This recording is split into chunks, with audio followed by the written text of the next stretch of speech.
A maneira de Jonathan Swift, que escreveu uma modesta proposta para solucionar um grave problema na Irlanda no início do século XVIII, crianças abandonadas, né, mães pedintes, etc. E ele propôs que ao parlamento e ao Estado britânico uma solução simples, né? Que tal nós pegarmos os bebês e transformá-los em alimento, né, comê-los? Você resolveria o problema da fome e resolveria o problema de crianças ficar pela rua abandonadas e essas mães pedintes.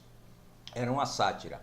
Eu também quero aqui fazer uma modesta proposta no enfrentamento desse problema gravíssimo no Brasil, que é a alta taxa de homicídios, 62 mil pessoas assassinadas por ano, permanentemente, quer dizer, um índice escandaloso, pornográfico, né? 30 por 100 mil, quer dizer, quando tolerável seria 10 por 100 mil. Leonel Brizola, quando candidato à presidência uma vez, ele propôs o seguinte: o enfrentamento, primeiro, e eu concordo com ele, é você atacar a questão do ensino básico. É preciso dar educação, ter uma escola boa, né, desde a pré-escola para as crianças, né, principalmente as crianças pobres, né, dos bairros de periferia, etc. Quer dizer, é um investimento que não é um investimento de governo, é um investimento de Estado. Não é para uma geração, não são 4 anos do mandato de Jair Bolsonaro que ele vai solucionar esse problema da violência.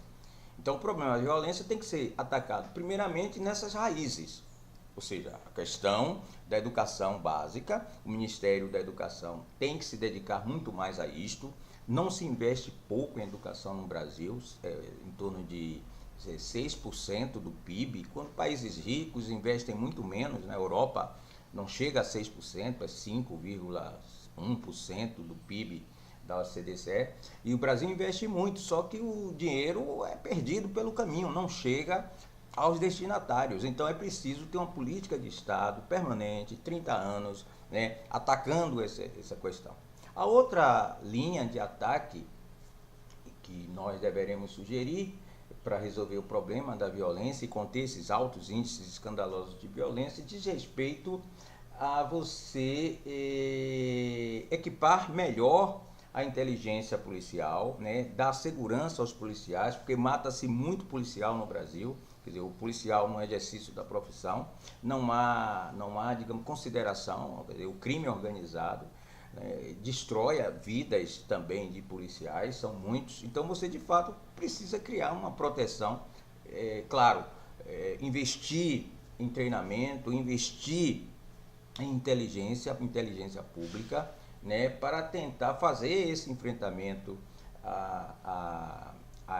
ao crime organizado, que aliás neste momento, assim como os estamentos de mando, o establishment no Brasil, é o outro setor que está muito preocupado com a vitória de Jair Bolsonaro à presidência da República. Esses dois setores devem estar muito preocupados nesse momento.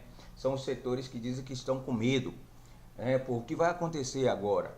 Então, de fato, o Estado brasileiro tem perdido a sua capacidade de enfrentamento, e o que nós esperamos é que, pelo menos nos próximos 4 anos, com um governo cujo núcleo é um núcleo militar, de militares técnicos altamente capacitados, né, desenvolva uma outra política de enfrentamento ao crime organizado, que neste momento deve estar muito preocupado, né, com a ascensão de Bolsonaro.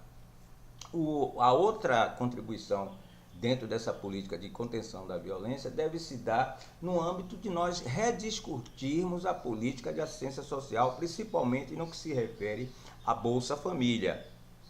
Quer dizer, é preciso conter, na minha visão, as taxas de natalidade junto a essa camada, a esse extrato populacional empobrecido que é dependente do Bolsa Família.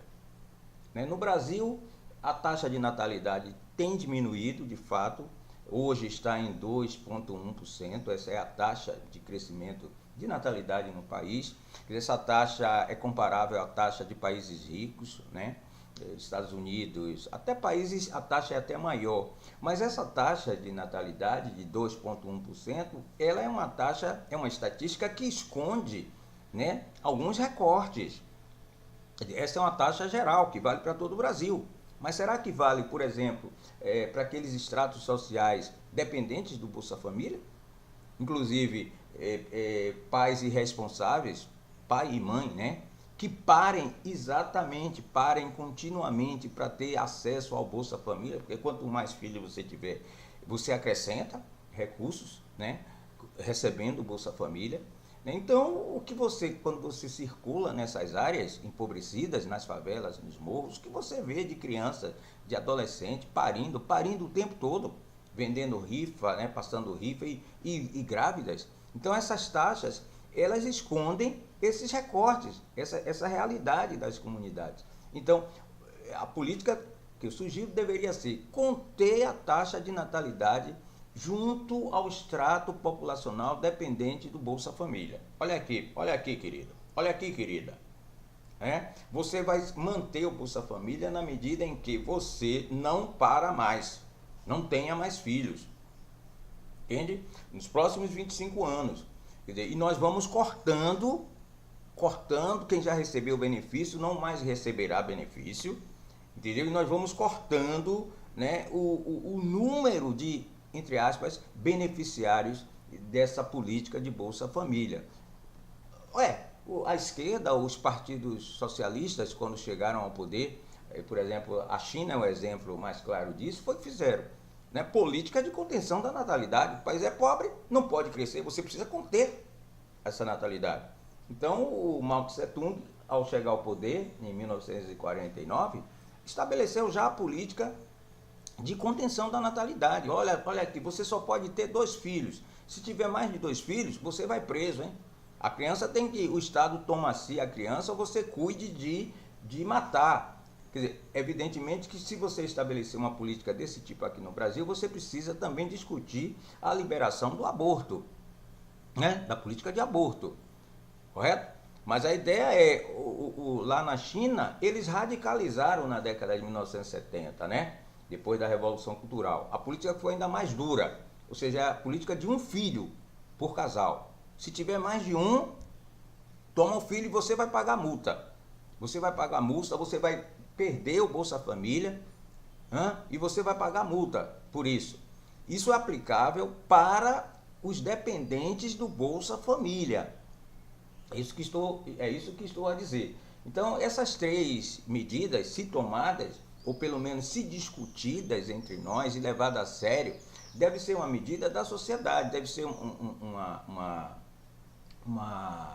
uma política não de governo, não de um governo, 4 anos, é uma política de Estado. Mas e os pobres que dependem do Bolsa Família hoje em dia? O que eu posso fazer? Você tem que criar uma série de políticas. Quer dizer, o cara sabe que não pode ter filho, não tem condição de sustentar. Entretanto, ele irresponsavelmente tem filhos. Ele tem que pagar um preço por isso. O Estado ou a sociedade não pode ser responsável por isso, por essa falta de responsabilidade dele. Então, essa é a minha modesta contribuição à maneira de Jonathan Swift para o enfrentamento da violência e dessas altas taxas de homicídio no Brasil, que tem sido motivo de preocupação séria de vários pesquisadores, de várias pessoas, inclusive este que aqui vos fala, que tem se dedicado a analisar esse fenômeno em parceria até com pessoas de universidades lá da Europa, em particular de Portugal. Então está aqui a minha modesta contribuição para o enfrentamento das altas taxas de homicídio e da violência no país. Um abraço e volto a falar da consciência negra ainda nesse mês de novembro, no próximo post. Assine o canal se você concorda com esse vídeo, compartilhe o vídeo e não esqueça de se inscrever nesse canal de discussão de ideias. Um abraço.